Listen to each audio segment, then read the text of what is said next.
ब्रह्मा गुरुर्विष्णु गुरुर्देवो महेश्वरः गुरुर्साक्षात् परब्रह्म तस्मै श्री गुरवे नमः। गुरुर्ब्रह्मा गुरुर्विष्णु गुरुर्देवो महेश्वरः गुरुर्साक्षात् परब्रह्म तस्मै श्री गुरवे नमः। गुरुर्ब्रह्मा गुरुर्विष्णु गुरुर्देवो महेश्वरः गुरुर्साक्षात् परब्रह्म तस्मै श्री गुरवे नमः।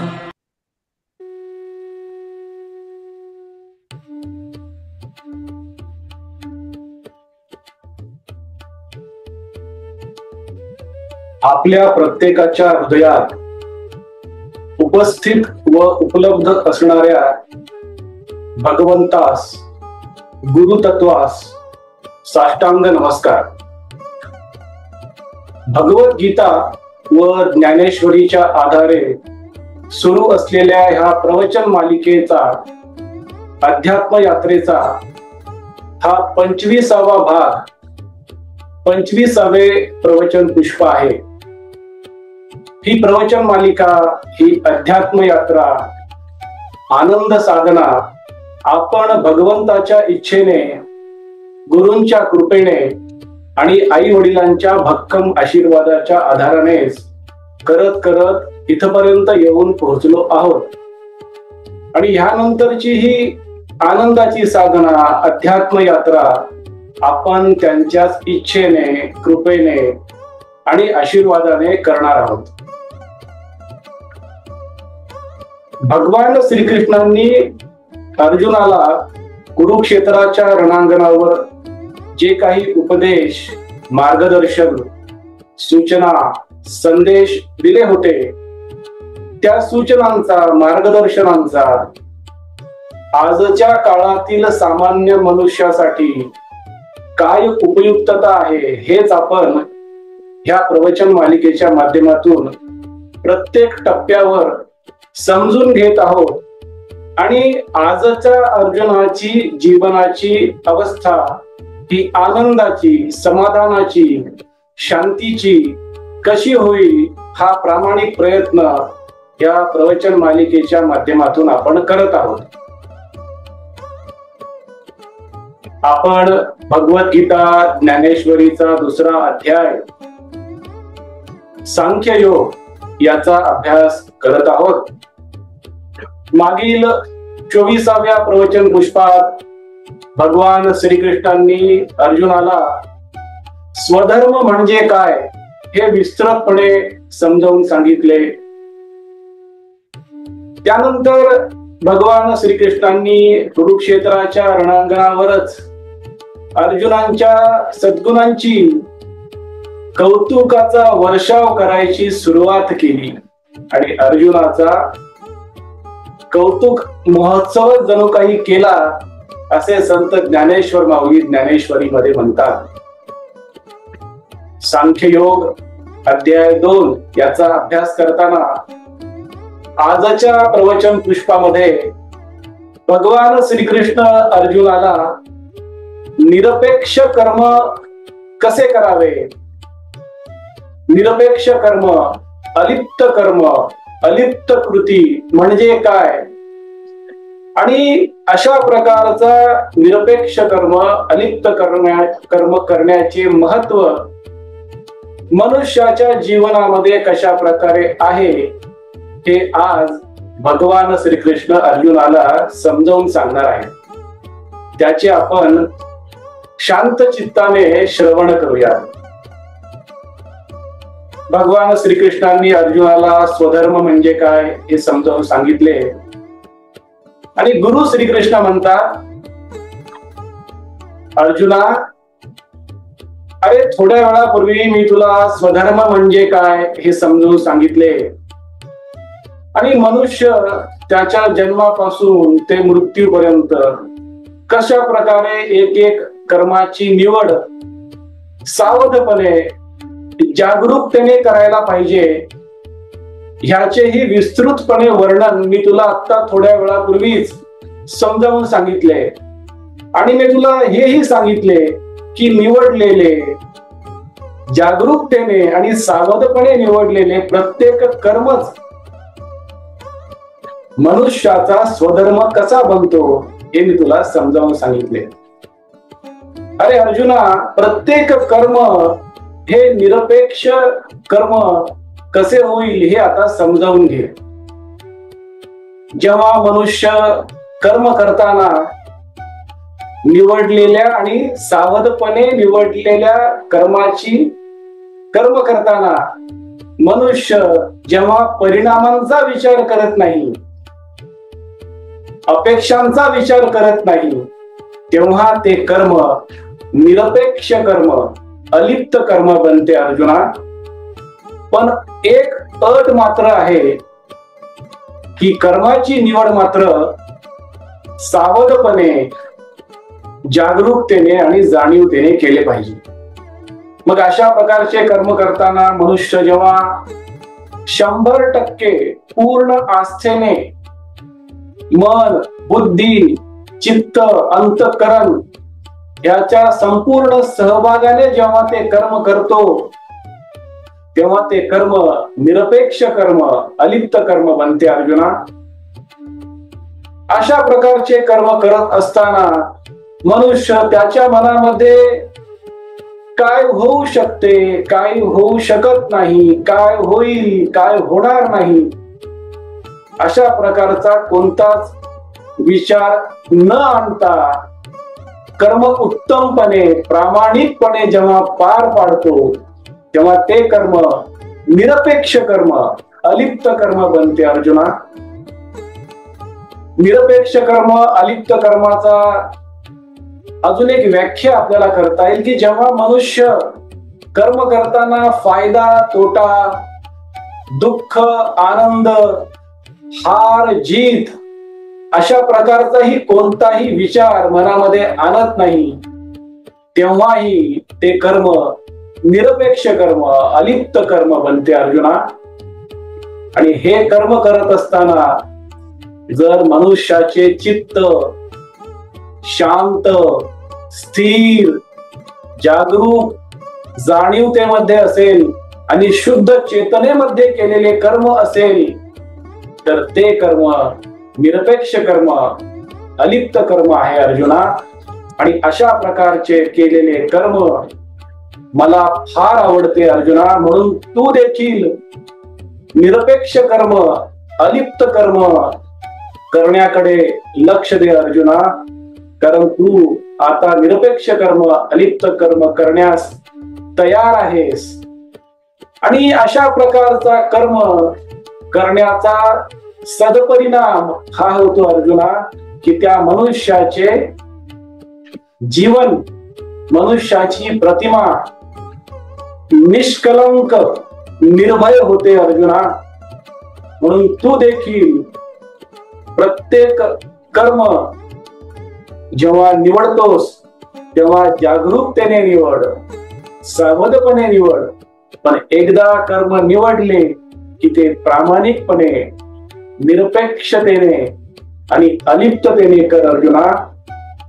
कारण तुझी प्रतिमा अगोदरच निष्कलंक आहे, ती तशीच ठेव. तुझे जीवन शुद्ध आहे, सात्विक आहे, ते जीवन तसेच ठेव अर्जुना. म्हणून तू देखील निरपेक्ष कर्म, अलिप्त कर्माकडे लक्ष दे अर्जुना. तुझ्या समोर जे शस्त्र पडलेले आहे, जे तू बाजूला ठेवून दिलेले आहेस, ते तू उचल अर्जुना. कारण युद्ध कर्म करणे हे तू सावधपणे, जागरूकतेने निवडलेले कर्म आहेस.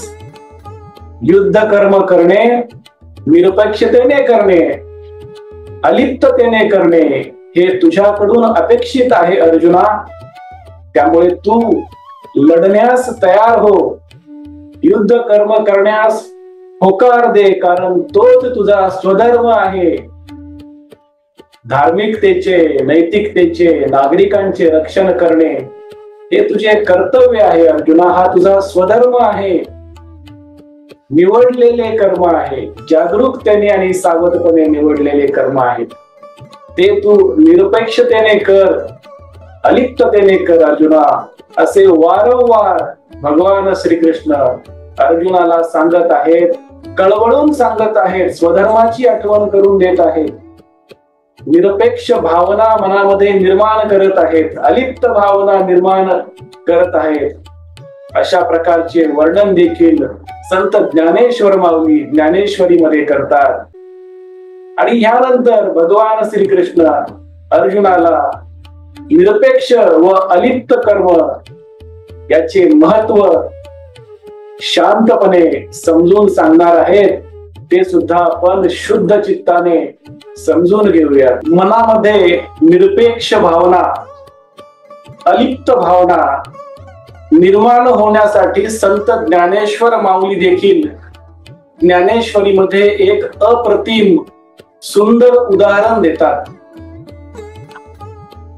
निरपेक्ष भावनेसाठी ज्ञानेश्वर माऊली म्हणतात की जसा एखादा योद्धा किंवा सैनिक युद्ध करत असताना त्याच्या एका हातामध्ये तलवार असते आणि दुसऱ्या हातामध्ये ढाल असते.